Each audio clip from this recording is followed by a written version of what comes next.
أعوذ بالله السميع العليم من الشيطان الرجيم. بسم الله الرحمن الرحيم. الحمد لله رب العالمين، والصلاة والسلام على أشرف الأنبياء والمرسلين سيدنا محمد وعلى آله وصحبه أجمعين. سبحانك لا علم لنا إلا ما علمتنا إنك أنت العليم الحكيم. قال رب اشرح لي صدري ويسر لي أمري واحلل عقدة من لساني يفقه قولي. أما بعد، muslimin dan muslimat, hadirin hadirat yang dirahmati Allah Subhanahu wa taala sekalian, InsyaAllah pada malam ini kita sambung lagi pengajian kita daripada kitab Huraian Hadis Geoeskatologi. Sampai pada muka surat 302 daripada bab yang pertama yang bertajuk Fasa Umat Akhir Zaman. Bab yang pertama daripada bahagian yang ke-6, iaitulah bahagian kronologi peristiwa.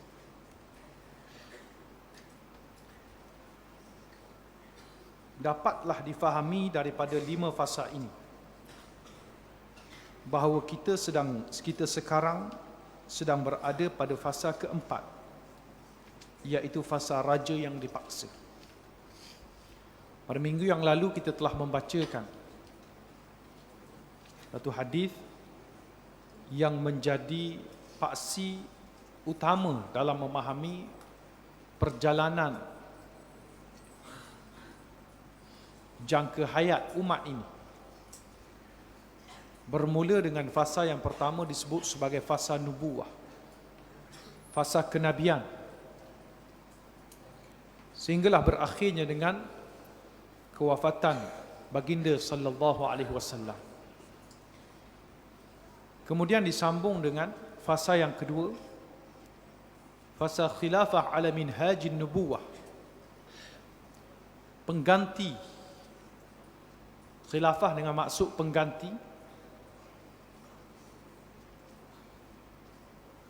yang memerintah mengikut manhaj kenabian, walaupun mereka yang memerintah pada zaman ini bukanlah nabi, tetapi mereka mengikut cara-cara Nabi sallallahu alaihi wasallam dalam memerintah, menjadikan Al-Quran sebagai sumber rujukan, menjadikan nas-nas sebagai panduan utama, dan mereka tidak mengada-adakan sebarang hukum melainkan dalam perkara yang diizinkan oleh syarak dalam bentuk ijtihad yang tidak melampau daripada garis panduan syarak. Fasa ini bermula daripada fasa zaman Abu Bakar As-Siddiq, sambung oleh Sayyidina Umar bin Al-Khattab, sambung oleh Sayyidina Uthman, kemudian Sayyidina Ali, dan terakhir adalah Sayyidina Hasan bin Ali.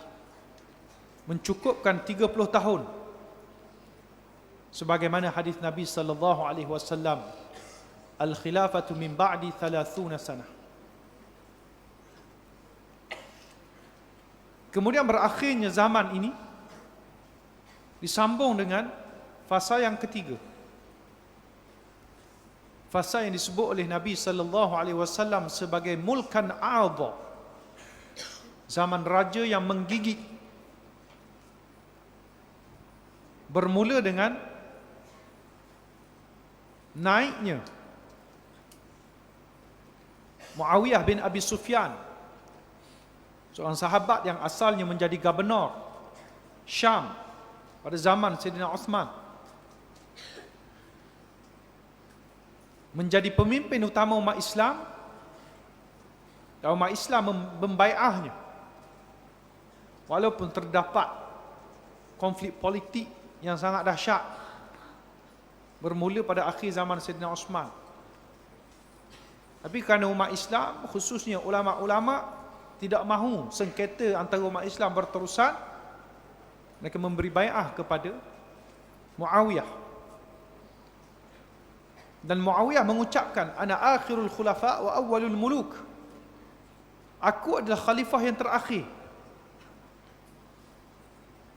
dan aku juga adalah raja yang pertama. Beliau radhiyallahu anhu telah memperkenalkan kembali sistem monarki, sistem pemerintahan beraja, yang mewariskan pemerintahan kepada anak beranak selepas padanya. Lepas Muawiyah bin Abi Sufyan merintah, diberi kepada anaknya Yazid bin Muawiyah. Kemudian anak dia Muawiyah bin Yazid bin Muawiyah. Kemudian keturunan Marwan bin Al-Hakam, Abdul Malik bin Marwan diwariskan. Berterusan sistem pemerintahan beraja ini setelah digulingkan Umayyah dan naik pemerintahan Abbasiyah. Satu-satunya zaman yang tidak memakai sistem pewarisan ini adalah pada zaman Umar bin Abdul Aziz, cicit kepada Sayyidina Umar Al-Khattab, yang dibai'ahkan oleh umat Islam selepas daripada Sulaiman bin Abdul Malik di bawah pemerintahan Umayyah. Tapi pemerintahan ini tidak lama. Ada sebahagian ulama yang kata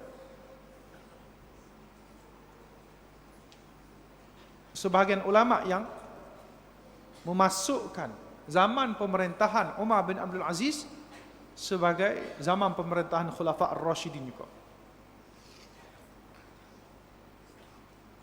Ini zaman raja yang menggigit, dengan maksudnya dia menggigit pemerintahan itu secara kemas, tidak mampu digugat melalui sistem pewarisan takhta itu. Berbeza dengan sistem monarki, sistem demokrasi. Sistem demokrasi siapa-siapa dapat sokongan rakyat boleh naik. Beza dengan sistem syura. Zaman Nabi, siapa-siapa yang dibai'ahkan oleh alul halli wal aqd akan naik. Tapi sistem monarki, satu keturunan pegang, susah orang nak memerintah, nak ambil alih pemerintahan tu, melainkan dengan cara revolusi, melainkan dengan cara guling kuasa. Ini yang dimaksudkan dengan mulkan adha, yang menggigit secara kemah. Macam hadis Nabi sebut, addu 'alaiha bin nawajis. Nabi suruh pegang sunnah dia ni, genggam, gigit dengan geraham kamu. Maknanya pegang, genggam, kemas, jaga betul-betul. Begitulah sistem beraja, kerajaan yang dipegang zaman tu. Menggigit maksudnya menggenggam, pegang, kemah.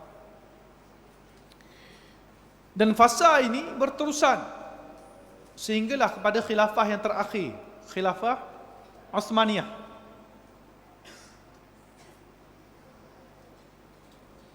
Raja Uthmaniyah yang terakhir,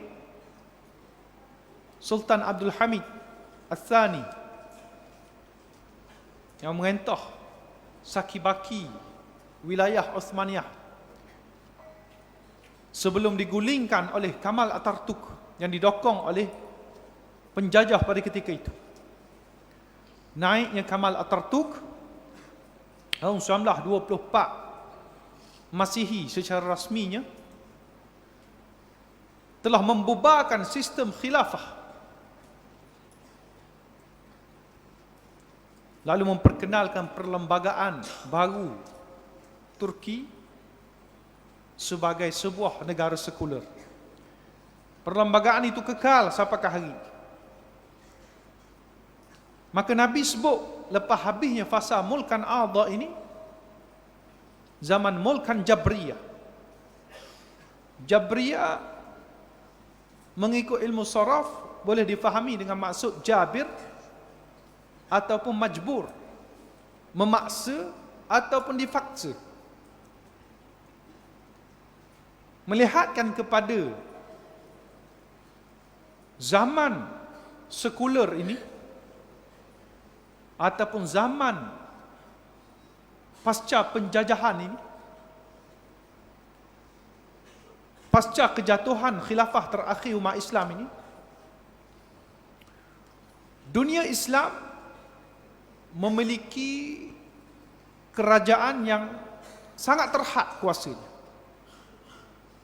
Kerajaan yang terikat dengan perlembagaan undang-undang tubuh. Raja-raja yang terpaksa mengikut perlembagaan. Nak merata ada bidang kuasa dia. Sama ada ketua negara tu dinamakan sebagai sultan ke, raja ke, presiden ke, Perdana Menteri atau apa-apa juga nama. Kuasa dia tertakluk kepada perlembagaan. Kalau raja dipanggil raja berperlembagaan, macam tempat kita. Jadi sistem pemerintahan ini sistem raja yang seolah-olah dipaksa. Nama raja tapi dipaksa. Raja yang terikat dengan undang-undang yang ada. Undang-undang lebih tinggi pada dia. Ini sistem hari ini. Sistem yang disebut no one above the law. Tiada seorang pun yang boleh berada tinggi daripada undang-undang. Jadi kita memahami fasa raja yang dipaksa ni adalah zaman kita ni lah. Dan zaman ini akan berakhir. Akhirnya akan terhenti. Kerana Nabi SAW juga sebut ada satu lagi fasa yang akan datang, iaitulah fasa khilafah di atas manhaj nubuwah. Nabi ulang perkataan yang sama sebagaimana Nabi telah ulang selepas fasa kenabian. Fasa khilafah ala minhaj nubuwah yang telah berlalu zaman Sayyidina Abu Bakar, Umar, Uthman, Ali, Hasan bin Ali radhiyallahu anhum ajma'in akan berulang lagi selepas daripada berakhirnya zaman raja yang dipaksa hari ini. Zaman umat Islam bangkit kembali. Zaman yang belum lagi berlaku tapi pasti akan berlaku berdasarkan apa yang Nabi sebut ini. Ada ulama kata inilah zaman selepas daripada Imam Mahdi dibai'ah. Ada yang kata zaman ini akan bermula sebelum Imam Mahdi dibai'ah lagi. Apapun inilah kebangkitan umat Islam akhir zaman dan kebangkitan yang terakhir. Yang selepas daripada kebangkitan ini, umat Islam akan dimatikan. Dan hanya tinggal orang kafir dan pada ketika itulah berlakunya kiamat. Tapi kebangkitan ini belum berlaku. Kita mesti bekerja ke arah kebangkitan Islam ini. Sesiapa yang memahami sunnah perjuangan Islam akan dapat memahami bahawa kita sekarang sedang bergerak maju untuk mengembalikan khilafah ala minhaj nubuwah ini.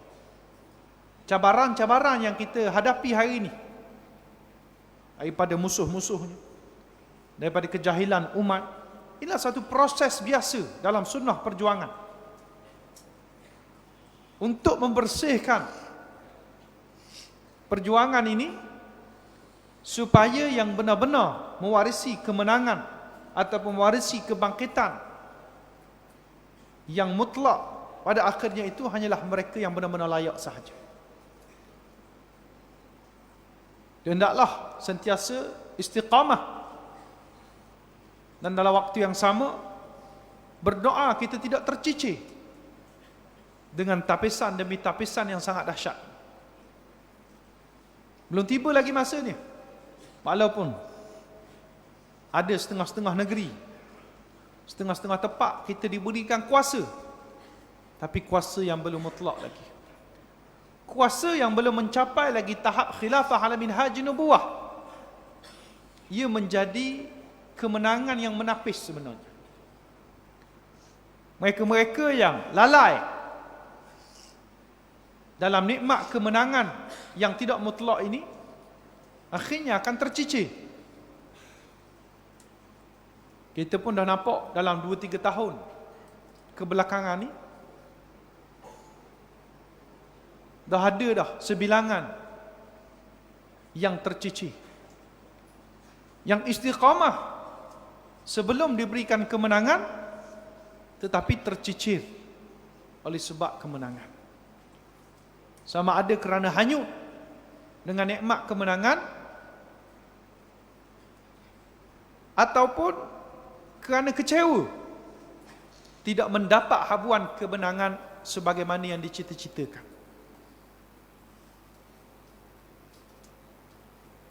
Maka kita mengharapkan perjalanan membawa kepada kebangkitan Islam yang masih panjang ini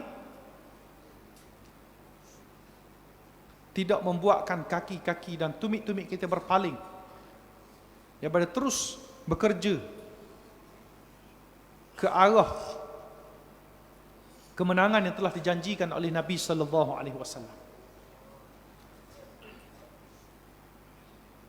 Jadi dapatlah kita faham, zaman yang kelima ni belum lagi berlaku. Fasa yang kelima belum lagi berlaku, kita berada pada fasa keempat, fasa raja yang dipaksa. Bagi menyokong hadis ini, terdapat satu lagi hadis yang boleh diharmonikan. Sabda Rasulullah sallallahu alaihi wasallam, kata Huzaifah bin Al-Yaman, كان الناس يسألون رسول الله صلى الله عليه وسلم عن الخير وكنت أسأله عن الشر مخافة أن يدركني فقلت يا رسول الله إنا كنا في جاهلية وشر فجاءنا الله بهذا الخير فهل بعد هذا الخير من شر قال نعم قلت وهل بعد ذلك الشر من خير قال نعم وفيه دخن قلت وما دخنه قال قوم يهدون بغير هدي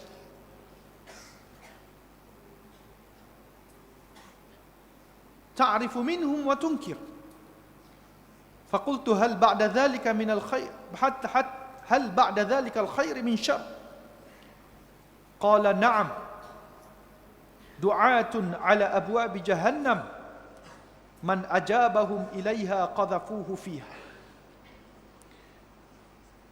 فقلت يا رسول الله صفهم لنا قال نعم قوم من جلدتنا ويتكلمون بألسنتنا. Ada tas itu. قلت يا رسول الله فما ترى إن أدركني ذلك قال تلزم جماعة المسلمين وإمامهم فقلت فإن لم تكن لهم جماعة ولا إمام قال فاعتزل تلك الفرق كلها ولو أن تعض على أصل شجرة حتى يدركك الموت وأنت على ذلك. Kata Huzaifah bin Al-Yaman, biasanya orang bertanya pada Rasulullah berkenaan perkara-perkara baik, tapi aku suka bertanya hal yang buruk supaya aku boleh mengelak darinya. Huzaifah bin Al-Yaman adalah seorang sahabat yang sangat bijak, yang sangat dipercayai oleh Rasulullah. Dia suka tanya benda-benda yang susah, benda-benda yang rumit, dan benda-benda yang kontroversi, benda yang pening untuk dipikirkan. Kerana dia ni orang yang mudah faham. Dia ada kelebihan tu. Siapa Nabi SAW mendedahkan nama-nama orang munafik semuanya kepada dia seorang, dan dia diberi satu kuasa autonomi untuk bertindak apa yang patut bagi menghalang gerakan munafik. Nabi tak beri tugas ni ke orang lain, tapi Nabi percaya kebijaksanaan Huzaifah bin Al-Yaman tidak akan memudaratkan organisasi Islam di zaman tu.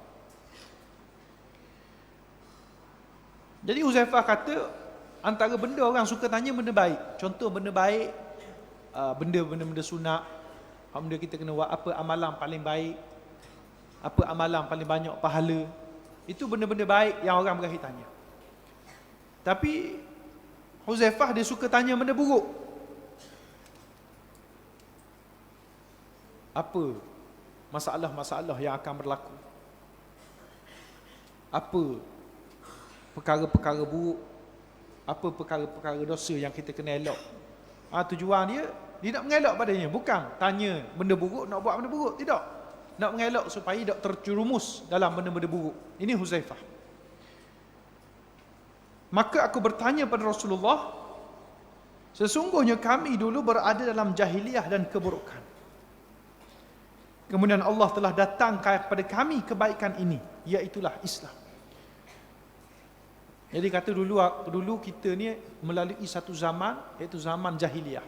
Zaman tak ada panduan agama. Zaman rosak, zaman sembah berhala, zaman ikut hawa nafsu. Kemudian berlalu fasa tu, masuk fasa yang kedua, fasa didatangkan risalah kenabian Muhammad sallallahu alaihi wasallam. Itulah kebaikan yang disebut. Maka benda ni telah membawa kebaikan. Maka adakah selepas dari kebaikan ini akan datang kembali keburukan? Huzaifah tanya. Dengan kebaikan hak mari dah hari ni, ada tak benda buruk akan berlaku kembali? Akan mari balik fasa buruk? Huzaifah tanya. Nabi kata, ya, akan berlaku benda buruk. Kemudian Huzaifah kata lagi, adakah selepas keburukan ini tiba pula kebaikan? Dan lepas benda buruk yang berlaku tu, buruk yang kedua lah, buruk yang pertama zaman jahiliah, lepas tu ada baik, yang baik kedatangan risalah, lepas tu buruk yang kedua, iaitulah buruk selepas dari kebaikan tu. Ada tak lagi keburukan yang akan datang balik selepas kebaikan? Lepas keburukan tu ada pula tak kebaikan? Maka Nabi kata, ya, na'am wa fihi kadar. Ada, tapi kebaikan yang sedikit keruh. Makna kebaikan yang datang selepas pada keburukan itu adalah kebaikan yang tidak solid, kebaikan yang tidak jernih, macam zaman yang Nabi bawa. Mari balik zaman kebaikan, tapi tak sama dah dengan zaman Nabi. Huzaifah tanya, apa kekerohan itu? Nabi jawab, kaum yang tidak mengikut sunnahku dan petunjukku. Dalam riwayat yang lain sebut, qaum yahduna bi ghairi hadi wa yastannuna bi ghairi sunnati. Dah ikut sunnah aku, dah ikut sunnah orang lain. Dah ikut petunjuk aku, ikut tunjuk orang lain.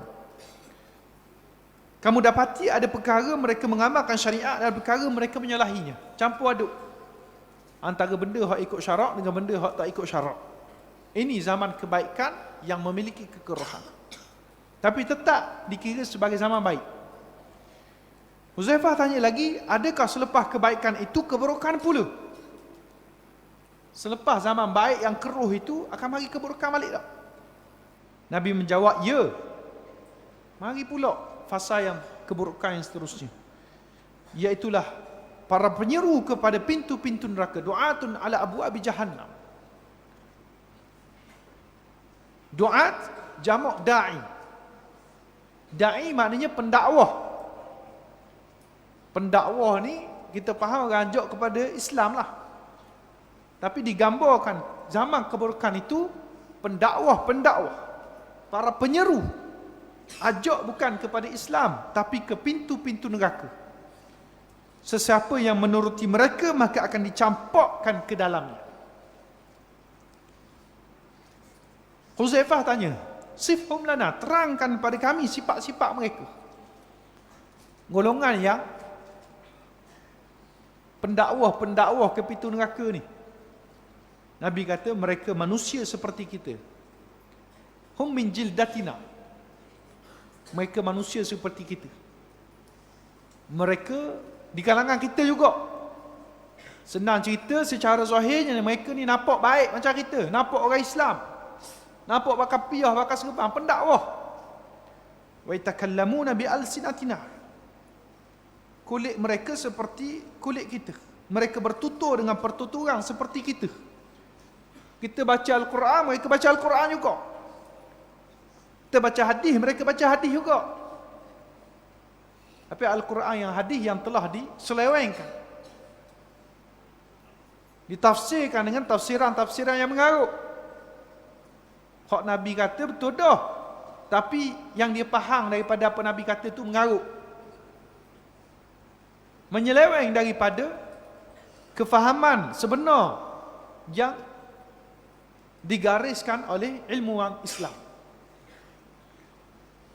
Huzaifah tanya, apa yang kamu sarankan padaku jika aku bertemu dengan zaman ini? Huzaifah mari takut dah. Dah kalau mari zaman orang ajak ke pintu neraka ni, guna ayat Quran, guna hadis, tapi ikut-ikut masuk dalam neraka. Nak buat mana ni kalau kita berhadap zaman ni? Nabi kata, talzamu jama'atal muslimina wa imamahun. Sentiasalah committed bersama jemaah Islam dan kepimpinan. Itu je kunci dia Nabi beri. Cari jemaah Islam, jemaah yang memiliki ciri-ciri Hizbullah. Kalau kita baca dalam Al-Quran, Tuhan sebut ulaika hizbullah, ala inna hizballahi humul ghalibun. Mereka adalah kumpulan Allah, parti Allah. Nah, ulama-ulama, para mufassirin menafsirkan apakah golongan yang dimaksud dengan Hizbullah ini.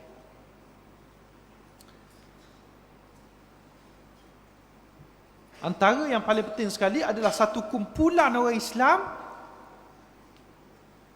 yang terbentuk bermatlamatkan untuk melaksanakan ajaran Islam secara syumul, sebagaimana yang terkandung dalam Al-Quran dan Sunnah. Kumpulan Islam yang melaksanakan jihad bagi menegakkan kalimah Allah Subhanahu wa taala atas muka bumi ini, yang tidak ada matlamat lain, bukan matlamat ekonomi, bukan nak cari pitih, bukan matlamat kuasa semata-mata. Kalau tak ada kuasa pun, tapi boleh menegakkan pemerintahan ataupun segala yang diterapkan dalam ajaran Islam, mereka buat. Kuasa tu hanya wasilah. Kalau nak kuasa semata-mata tapi tak laksana Islam, tu bukan jemaah Islam. Maka kena faham konsep-konsep ciri-ciri jemaah Islam. Hak ni kita kena masuk usrah. Hak ni kita kena baca buku-buku gerakan Islam. Kena tengok ciri-ciri gerakan Islam yang disebutkan. Kalau tanya setiap kumpulan Islam, semua akan kata dialah jemaah Islam, dialah jemaah Islam. Dah main kalau ada 10, 15, 20, pening juga kita nak ikut. Maka lepas pada tu, kita sendiri hak kena nilai berdasarkan ilmu kita. Kita kena mengaji, faham sendiri, dan tengok satu-satu. Hak ni ke jemaah Islam? Hak ni ke jemaah Islam? Tanya alim ulama kita. Antara cara yang paling baik sekali untuk kita tengoklah orang-orang alim yang ada di kalangan kita. Mereka menyertai jemaah mana? Itulah tanda yang paling mudah sekali bagi orang awam untuk tengok mana satu jemaah Islam. Dan kita nak nilai sendiri, nak baca Al-Quran, baca hadis, tak pandai. Tapi kalau tengok ramanya ustaz-ustaz situ, ramanya alim yang mursyid, yang menyokong jemaah itu, Maka itulah antara tanda jemaah itu adalah jemaah Islam. Jemaah yang disebutkan oleh Nabi kepada Huzaifah tu untuk sentiasa committed, talzam bersama dengan jemaah ni. Bukan sekadar mendaftar ahli je. Bukan sekadar pakai baju jemaah ni je. Talzam dengan maksud bila kita menggabungkan diri dengan jemaah ini, kita akan ada ketua. Kita akan jadi pengikut, kita akan ada ketua. Dan akan ada arahan-arahan sebagai seorang anggota jemaah Islam. Apa benda yang kita kena buat? Ada kerahan-kerahan yang kita kena ikut. Kita laksanakan. Kita beri walak kepada jemaah ini. Bukan sekadar taat. Taat tu sebahagian daripada walak. Kita sayang jemaah ini lebih daripada segala-galanya.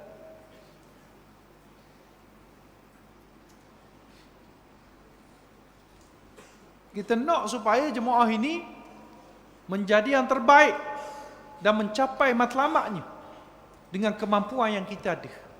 Ini maksud committed, talzam.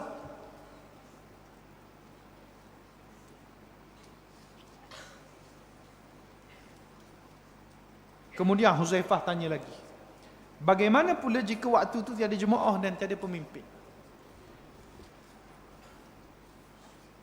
Kalau waktu yang mari fitnah penyeru pintu neraka ni tak ada jemaah, ataupun ada jemaah, tengok satu kita nilai ada 50 lah jemaah, tapi tak ada satu pun yang menempati ciri-ciri yang digariskan ulama. Huzaifah tanya, kalau keadaan kita nak buat mana? Nabi kata, jauhilah kumpulan-kumpulan tersebut semuanya. Fa'tazil tilkal firaq kullah. Jadi kalau tak ada, kita jangan join mana-mana kumpulan. Beruzlah, lari daripada waktu itulah kita sudah boleh untuk mengikut sunnah Ashabul Kahfi. Menjauhi kumpulan, menjauhi masyarakat, sekalipun kamu terpaksa memamah akar tumbuh-tumbuhan dan kamu mati dalam keadaan itu. Hadis riwayat Bukhari Muslim. Maknanya kalau terpaksa kita lari, menyebabkan kita tak boleh nak berinteraksi dengan masyarakat. Tak boleh nak payah nak cari makan, nak beli tak boleh, nak kerja tak boleh. Kalau sampai tahap tu, tak apalah, Nabi kata, walaupun kamu mati keadaan itu lebih baik, pilih jalan itu daripada menyertai masyarakat yang tidak lagi memiliki kumpulan yang memperjuangkan Islam. Jadi kalau kita tengok pada zaman kita ni, zaman mana ni? Kita duduk zaman mana ni? Adakah zaman kenabian, zaman mari kebaikan yang pertama ni, ataupun mari keburukan selepas kebaikan pertama tu, ataupun zaman kebaikan yang ada kekerohan, ataupun zaman keburukan pendakwah ke pintu neraka. Zaman pendakwah ke pintu neraka ni ada dua. Zaman ada jemaah dengan zaman tak ada jemaah.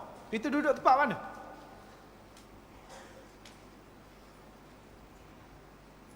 Maka keadaan ni Nabi beri contoh yang luas. Boleh jadikan rujukan kepada umat Islam sepanjang zaman. Dua hadis ni.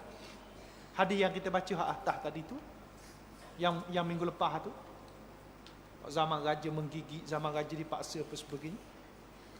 Pertama sekali kita nak tahu kita duduk zaman mana dan apa tindakan yang boleh kita buat pada zaman tu. Secara khususnya tindakan-tindakan nak buat ni ditanya oleh Huzaifah. Hadis ini lebih kecil skopnya kerana bermula daripada zaman jahiliah Arab sehinggalah ke zaman fitnah. Kalau kita faham hadis yang pertama minggu lepas, kita nampak dia zaman start daripada zaman Nabi. Zaman nubuah ni dia bermula pada zaman Nabi Adam. Bila Nabi sebut takunun nubuwah tafikum, dia start pada zaman Nabi Adam, sehinggalah Nabi sebut yang terakhir khilafah ala minhajil mulah, tidak berlalu lagi, tidak mari lagi. Jadi meliputi sekarang ni kita duduk tengah-tengah dan tak nampak lagi, luah lagi fasa dia. Fasa awal tamadun manusia dia start. Tapi hadis Huzaifah al-Yaman ini lebih kecil skop dia. Kerana dia start dengan zaman jahiliah Arab. Zaman jahiliah Arab ni dilepas pada zaman Nabi Ibrahim lagi, lepas pada zaman Nabi Ismail. Sebab Nabi Ismail lah yang pengasas kaum Arab. Nabi Ismail dia menikah dengan orang daripada Yaman, kemudian daripada itulah dilahirkan keturunan Arab.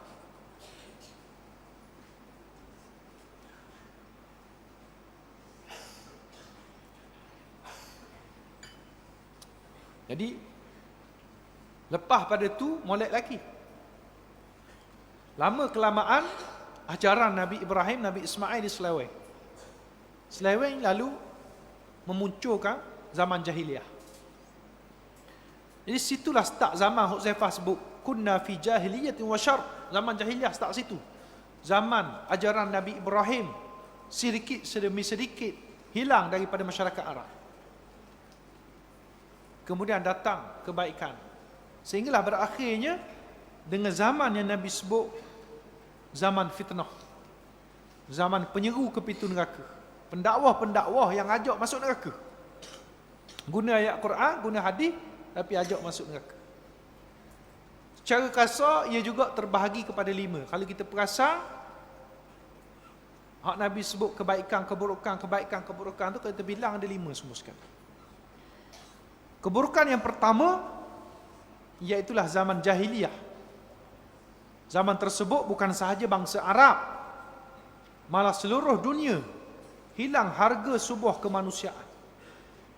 Dunia dipenuhi peperangan, perhambaan sesama manusia, diskriminasi terhadap wanita, pembunuhan menjadi adat, ilmu pengetahuan dianggap sesuatu yang berbahaya, kepercayaan karuk-maruk bermaharajalela di setiap pelosok bumi.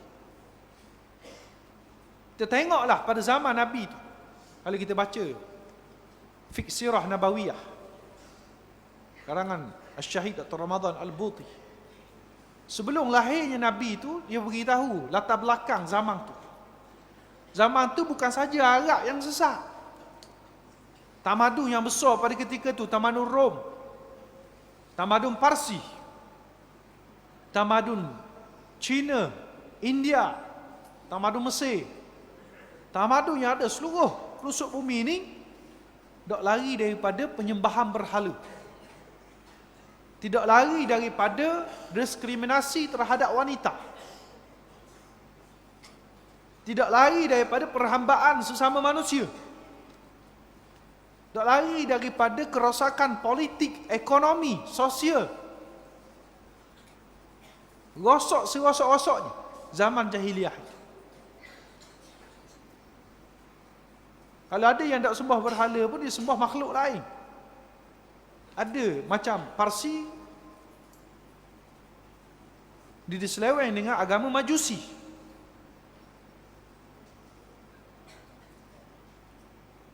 Kalau di Rom, dia ikut ajaran Kristian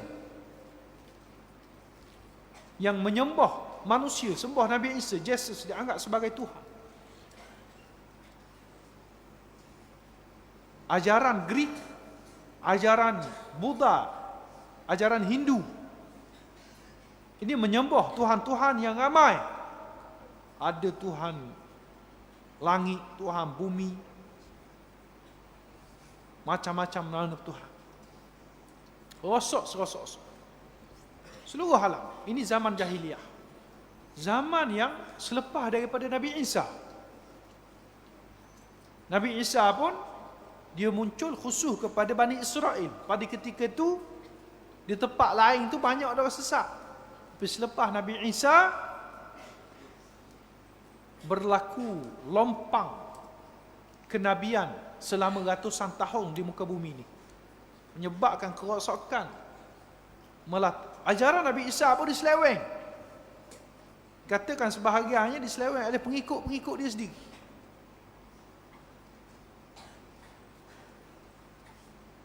Jadi pengikut-pengikut ini dinamakan sebagai Hawariyun. Ada yang kata pengikut dia ramai, tapi yang menyeleweng ni bukan di kalangan Hawariyun. Ada yang kata anak-anak murid Hawariyun. Kalau ikut ajaran Kristian hari ni, dia kata ajaran dia, hak bawa ajaran Kristian hari ni, yang tulis Bible tu, yang ada dalam Bible hari ni, bukan Bible versi Nabi Isa, tapi Bible versi Saint Paul. Saint Paul ni katakan salah seorang Hawari. Kalau kita baca buku yang ditulis oleh Joe Hart, 500 manusia, 500 ke 100 manusia paling berpengaruh di dunia, diletak Nabi Muhammad nombor 1. Kerana ajaran Islam yang ada hari ini semua merujuk kepada ajaran yang pernah dibawa oleh Nabi Muhammad, risalah yang dibawa oleh Nabi Muhammad. Di tempat yang kedua, bukan Jesus, tapi Saint Paul. Sebab dia kata Kristian tu ajaran dia mari bukan daripada Nabi Isa, mari pada Saint Paul. Maknanya ditulis oleh tangan manusia yang bukan Nabi dah. Ini dia akui sendiri oleh orang Kristian. Dia sendiri orang Kristian, duduk di Amerika, tapi dia kaji secara fakta. Itu keadaan ajaran Kristian. Dia tak boleh nak nafi. Dia tahu itu akan menyebabkan orang-orang kawan-kawan dia di kalangan sarjana Kristian marah pada dia. Tapi itu yang dikaji. Itu dia tidak teragak-agak nak letak Nabi Muhammad walaupun bukan daripada agama dia. Tapi secara fakta begitu. Maka itu zaman pertama, itu zaman jahiliah. Dan kita sambung pada 4 lagi fasa untuk kita lebih memahami di manakah titik kita berada pada hari ini dan apa yang kita perlu bertindak, dan bagaimanakah kronologi seterusnya yang bakal kita hadapi berdasarkan hadis-hadis akhir zaman yang telah kita bacakan sebelum ini. Cukup sekadar itu. Segala apa yang baik datang dari Allah Subhanahu Wa Taala. Apa yang lemah, apa yang kurang datang kelemahan di saya sendiri, saya minta maaf banyak-banyak. Minggu lepas ada Tok Bila kita tanya berkenaan dengan kitab ada orang nak. Jadi hari ni saya bawa ada lebih 4 hari. Kalau lepas pada ni hot nak boleh ambil Tok Bila lah, kita tinggal sini. Boleh? Kita tinggal dalam bilik ni ke? Main tanya-tanya semayang lepas pada ni pun nak ambil jumpa dengan Tok Bila lah. Aqulu qali hadza wa astaghfirullah li wa lakum. Assalamualaikum warahmatullahi wabarakatuh.